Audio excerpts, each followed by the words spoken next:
ശ്രീനിവാസൻ മടങ്ങിയിരിക്കുകയാണ്. എന്തായാലും അദ്ദേഹത്തെ അനുസ്മരിക്കുന്നവർക്കെല്ലാവർക്കും ശ്രീനിവാസൻ എന്ന ഓർമ്മ ഇനി അവശേഷിക്കും. ഒരു തലമുറയുടെ സിനിമയുടെ പ്രതീക്ഷയായിരുന്നു നഷ്ടപ്പെടുന്നത്.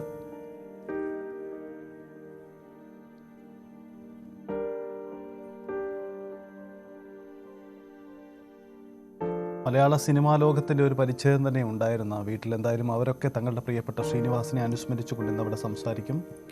അങ്ങനെ ശ്രീനിവാസൻ എന്ന അതുല്യ പ്രതിഭയ്ക്ക് മലയാളം വിട നൽകുകയാണ്. സിനിമാ ലോകം, പൊതുസമൂഹം ശ്രീനിവാസൻ ആരായിരുന്നു, ശ്രീനിവാസൻ അവശേഷിപ്പിച്ചു പോയ അദ്ദേഹത്തിൻ്റെ കലാതിവർത്തിയായ സൃഷ്ടികളും സംഭാവനകളും അത് തുടരും.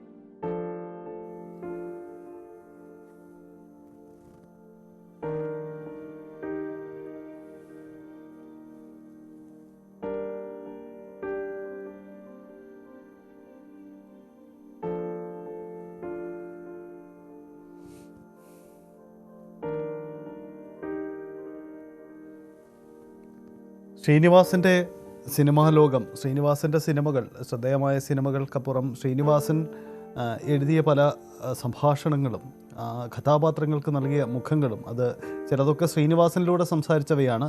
പക്ഷേ മറ്റ് കഥാപാത്രങ്ങൾ ശ്രീനിവാസൻ രൂപപ്പെടുത്തി കൊടുത്തതാണ്. പക്ഷേ ഇവരൊക്കെ പറഞ്ഞത് ശ്രീനിവാസൻ്റെ മനസ്സായിരുന്നു, ശ്രീനിവാസൻ്റെ ആശയമായിരുന്നു, ശ്രീനിവാസൻ സമൂഹത്തെ കണ്ട കാഴ്ചകളായിരുന്നു പലപ്പോഴും പുറത്തു വന്നത്. ഇത് സമൂഹത്തിനെതിരായ വിമർശനങ്ങളുണ്ട്, സ്വയം വിമർശനങ്ങളുണ്ട്, അപഹർഷതാ ബോധമുള്ള സമൂഹത്തിൻ്റെ പുതിയ കാല ചിന്തകളുണ്ട്. ഇങ്ങനെ പലതും ശ്രീനിവാസനിലൂടെ പങ്കുവയ്ക്കപ്പെട്ടിട്ടുണ്ട് പല കാലഘട്ടങ്ങളിൽ.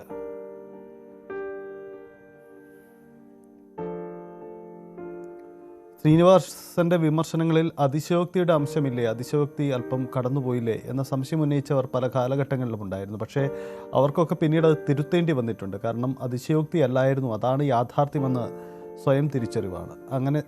അങ്ങനെ ചിന്തിക്കുമ്പോഴാണ് ശ്രീനിവാസൻ മൂലം സ്വയം തിരുത്തപ്പെട്ടവരുടെ എണ്ണവും നിരവധിയുണ്ട് എന്നതാണ്. രാഷ്ട്രീയ നേതൃത്വങ്ങൾ ശ്രീനിവാസൻ്റെ ക്രൂര വിമർശനത്തിന് പലപ്പോഴും ഏറ്റുവാങ്ങേണ്ടി വന്നിട്ടുണ്ട്. അവർക്കൊക്കെയും തിരുത്തേണ്ടി വന്നിട്ടുണ്ട്. അവരൊക്കെ ശ്രീനിവാസനെ ആദ്യഘട്ടങ്ങളിൽ എതിർപക്ഷത്ത് നിർത്തിയിരുന്നു. പക്ഷേ പിന്നീട് ശ്രീനിവാസനാണ് ശരിയെന്ന് അവരും അംഗീകരിക്കുന്നത്. അങ്ങനെ വിമർശനങ്ങളിലൂടെയാണല്ലോ കല വളരുന്നത്, സമൂഹം വളരുന്നത്, രാഷ്ട്രീയ നേതൃത്വങ്ങൾ ശുദ്ധീകരിക്കപ്പെടുകയും ചെയ്യുന്നത്. അപ്പോൾ ആ അർത്ഥത്തിൽ നോക്കുമ്പോൾ ഒരു ശുദ്ധീകരണത്തിനുള്ള ഇടം സൃഷ്ടിക്കലായി ശ്രീനിവാസൻ്റെ സൃഷ്ടികൾ മാറിയിട്ടുണ്ട് എന്നതാണ്. ആ അർത്ഥത്തിൽ പറയുമ്പോൾ ശ്രീനിവാസൻ ഒരു സാമൂഹ്യ പരിഷ്കർത്താവ് കൂടിയായി മാറിയിരുന്നു എന്നതിലും സംശയമില്ല. കാരണം തൻ്റെ സൃഷ്ടികൾ ഒരു സമൂഹത്തിൻ്റെ വലിയ മാറ്റത്തിന് ഇടവച്ചിരുന്നു എന്നുകൂടിയാണ്, അതിൻ്റെ സാധ്യത കൂടിയാണ് തെളിയിക്കപ്പെടുന്നത്. അങ്ങനെ നോക്കുമ്പോൾ ശ്രീനിവാസനായിരുന്നു ശരി എന്ന് പിന്നീട് തന്നെ അംഗീകരിക്കപ്പെടുകയും ചെയ്യുന്നുണ്ട്. ആജ്ഞ രവീന്ദ്രൻ ചേരുന്നു. ആജ്ഞ, വീടിന് സമീപത്ത് തന്നെയുള്ള ഒരു ഹാളിലാണോ ഈ അനുസ്മരണ പരിപാടി നടക്കുന്നത്? എപ്പോൾ അത് ആരംഭിക്കും? ആരൊക്കെ അവിടെ പങ്കെടുക്കുന്നുണ്ട്?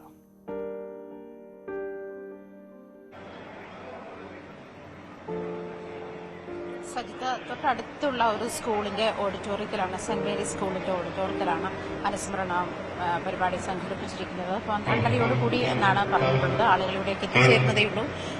എന്തായാലും പ്രമുഖരായ ആളുകളൊക്കെ ഇവിടെ തന്നെ എത്തിച്ചേരുമെന്നാണ് മനസ്സിലാക്കാൻ കഴിയുന്നത്. പ്രത്യേകിച്ചും ഈ ഇദ്ദേഹത്തിൻ്റെ സംസ്കാര ചടങ്ങുകളുമായി ബന്ധപ്പെട്ട് ഭൗതിക ശരീരം ചിതയിലേക്ക് എടുക്കുന്ന സാഹചര്യത്തിലും സംസ്കാരത്തിൻ്റെ അവസാന ഘട്ടത്തിലുമൊക്കെ നിരവധി പ്രമുഖരായ ആളുകൾ അവിടെ ഉണ്ടായിരുന്നു. ആ ഒരു സാഹചര്യം തന്നെ ഇവിടെ ഉണ്ടാകുമെന്നാണ്. കാരണം ശ്രീനിവാസൻ എന്ന നടനെ അനുസ്മരിക്കാൻ കിട്ടുന്ന അവസരം അവർ ഉപയോഗിക്കും, വിനിയോഗിക്കും. അദ്ദേഹത്തിന് വേണ്ടി അന്തിമോപചാരം അർപ്പിക്കാനും അദ്ദേഹത്തെ അനുസ്മരിക്കാനും ഒരുപാട് പേർക്ക്, ഒരുപക്ഷെ പ്രമുഖരല്ലാത്തവർക്ക് പോലും അതിനുള്ള ഒരു അവസരം കിട്ടിയാൽ പോലും അങ്ങനെ കിട്ടിയിരുന്നെങ്കിൽ എന്ന് വിചാരിക്കുന്നുണ്ടാവും. അങ്ങനത്തെ ഒരു സാഹചര്യമാണ്. കാരണം പ്രത്യേകിച്ചും വീട്ടിലൊരാളെ പോലെ മലയാളി സ്നേഹിച്ച പ്രമുഖനാണ്, നടനാണ്, അതുല്യ പ്രതിഭയാണ്, ഇതൊക്കെയാണ് ശ്രീനിവാസൻ. അതുകൊണ്ട് തന്നെ ശ്രീനിവാസനെ അനുസ്മരിക്കുക എന്ന് പറയുന്നത് അവരുടെ പ്രത്യേകിച്ചും സിനിമാ പ്രവർത്തകരുടെ ജീവിതത്തിലെ ഒരു വലിയ അവസരമായിട്ട്, ഒരു ഭാഗ്യമായിട്ടായിരിക്കും കണക്കാക്കുക എന്ന് വേണം പറയാൻ. കാരണം ഓരോ നടനും സംവിധായകനും തിരക്കഥാകൃത്തുമായിട്ടുള്ള ആളുകൾക്കൊക്കെ ആ സിനിമാ പ്രവർത്തകർക്കും അദ്ദേഹം ഒരു പാഠശാലയായിരുന്നു. 48 വർഷത്തെ സിനിമാ പരിചയം കൊണ്ട് അദ്ദേഹം പഠിച്ചും പഠിപ്പിച്ചും, മലയാളിയെ പഠിപ്പിച്ചും സിനിമാ രംഗത്തുള്ളവരെ പഠിപ്പിച്ചും മുന്നോട്ട് ഉണ്ടാക്കിയ ഒരു വലിയ ഒരു സിനിമ സബരിയെ തന്നെയായിരുന്നു ശ്രീനിവാസന്റെ ജീവിതം എന്ന് വേണം പറയാൻ. 48 വർഷം എന്ന് പറയുന്ന ഒരു ചെറിയ കാലഘട്ടമല്ല, ഒരു വലിയ ഏടാണ്. മലയാള സിനിമയുടെ തന്നെ മലയാളി ഉള്ളിടത്തോളം കാലം ഓർക്കുന്ന തരത്തിലുള്ള എല്ലാ നന്മകളും ഉണ്ടാക്കിയാണ് ശ്രീനിവാസൻ എന്ന് പറയുന്ന നടൻ ഇപ്പോൾ കാലം ചെയ്തിരിക്കുന്ന സാഹചര്യം. അദ്ദേഹത്തിന് വിയോഗമുണ്ടായിരുന്ന സാഹചര്യം ഉണ്ടായിരുന്നു. എന്തായാലും അങ്ങനെ ഒരു സാഹചര്യത്തിൽ ശ്രീനിവാസൻ എന്ന് പറയുന്ന നടനെ അനുസ്മരിക്കാൻ കിട്ടുന്ന ഒരവസരവും ഒരാളും പാഴാക്കില്ല എന്ന് വേണം പറയാൻ. എന്തായാലും 12:30 കൂടിയാണ് ചടങ്ങുകൾ ആരംഭിക്കുക. പ്രമുഖരായ ആളുകൾ വേദിയിൽ എത്തുമെന്ന് പ്രതീക്ഷിക്കുന്നുണ്ട്. എനിക്ക് പിന്നിലായിട്ടുള്ള വേദിയിലാണ് ഇതിനുള്ള ഒരുക്കങ്ങൾ തയ്യാറെടുപ്പുകൾ നടക്കുന്നുണ്ട്. ആ സമയത്ത് തന്നെ അതായത് അവിടുത്തെ ചടങ്ങുകളൊക്കെ ഇപ്പോൾ കഴിഞ്ഞിരിക്കുന്ന സാഹചര്യത്തിൽ കൃത്യസമയത്ത് തന്നെ ആരംഭിക്കാനുള്ള സാധ്യതയും ഏറെയാണ്. എന്തായാലും ശ്രീനിവാസൻ എന്ന് പറയുന്ന അതുല്യനായ നടൻ ഓർമ്മയിലാകുമ്പോൾ അദ്ദേഹത്തെ അനുസ്മരിക്കാനുള്ള അവസരത്തിനായി ഓരോ ആളുകളും കാത്തിരിക്കുന്നുണ്ടാകും. ഒരു കടലാസും ഒരു പേനയും ചിതയിൽ വെച്ച് യാത്രയാക്കി പ്രിയപ്പെട്ട സുഹൃത്തിനെ സത്യൻ അന്തിക്കാട്. എത്ര കാവ്യാത്മകമായിരുന്നു ആ യാത്രയപ്പ് എന്നതുകൂടി ഓർക്കുക. സത്യൻ അന്തിക്കാട് ശ്രീനിവാസൻ കൂട്ടുകെട്ട് മലയാളത്തിന് സമ്മാനിച്ചത് എത്ര വലിയ സിനിമകളാണ്. ഒരുപക്ഷെ സത്യൻ അന്തിക്കാടും ശ്രീനിവാസനും പലപ്പോഴും തുറന്നു പറഞ്ഞിട്ടുണ്ട്, ഞങ്ങളുടെ ഏറ്റവും ഹിറ്റായ ചർച്ച ചെയ്യപ്പെടുന്ന പല സിനിമകളും അതിൻ്റെ രൂപീകരണ ഘട്ടത്തിൽ ഇങ്ങനെയൊരു തലത്തിലേക്ക് ഉയരുമെന്ന് അവർ പോലും പ്രതീക്ഷിച്ചില്ല. അതിനുശേഷം കാലങ്ങൾക്കിപ്പുറവും ആ സിനിമകൾ സംസാരിച്ചു കൊണ്ടേയിരിക്കുമ്പോൾ അതിൻ്റെ സന്തോഷം, അതിൻ്റെ ഒരു അത്ഭുതം അവർ പരസ്പരം പങ്കുവയ്ക്കാറുണ്ടായിരുന്നു പോലും. സത്യൻ അന്തിക്കാട് പലപ്പോഴും തുറന്നു പറയുന്നുണ്ട്. ഇന്നലെ അനുസ്മരണ വേളയിൽ സത്യൻ അന്തിക്കാട് പറയുന്നതും പങ്കുവയ്ക്കുന്നതും അതുതന്നെയാണ്. ശ്രീനിവാസൻ എന്ന വ്യക്തിയുടെ ആദ്യകാല സിനിമാ ജീവിതത്തിൽ സത്യൻ അന്തിക്കാട് ഉണ്ടായിരുന്നില്ല യഥാർത്ഥത്തിൽ.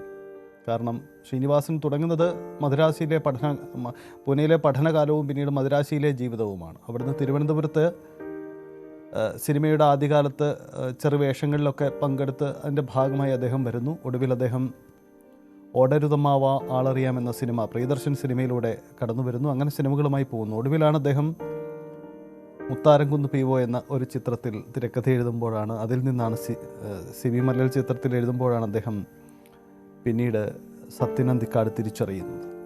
അങ്ങനെ പിന്നീട് അങ്ങോട്ടുള്ള സത്യൻ അന്തിക്കാടിൻ്റെ യാത്രകളിലെല്ലാം ഏറെക്കുറെയെല്ലാം തന്നെ ശ്രീനിവാസൻ്റെ കാൽപ്പാടുകളും കയ്യൊപ്പുകളും ഉണ്ടായിരുന്നു.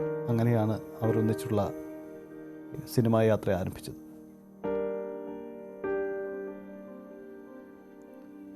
ശ്രീനിവാസൻ യാത്ര പറയുകയാണ്. ഈ ലോകത്തു നിന്നും, ഈ സിനിമാ ലോകത്തു നിന്നും ശ്രീനിവാസനില്ലാത്ത ഒരു കാലം സൃഷ്ടിച്ചു.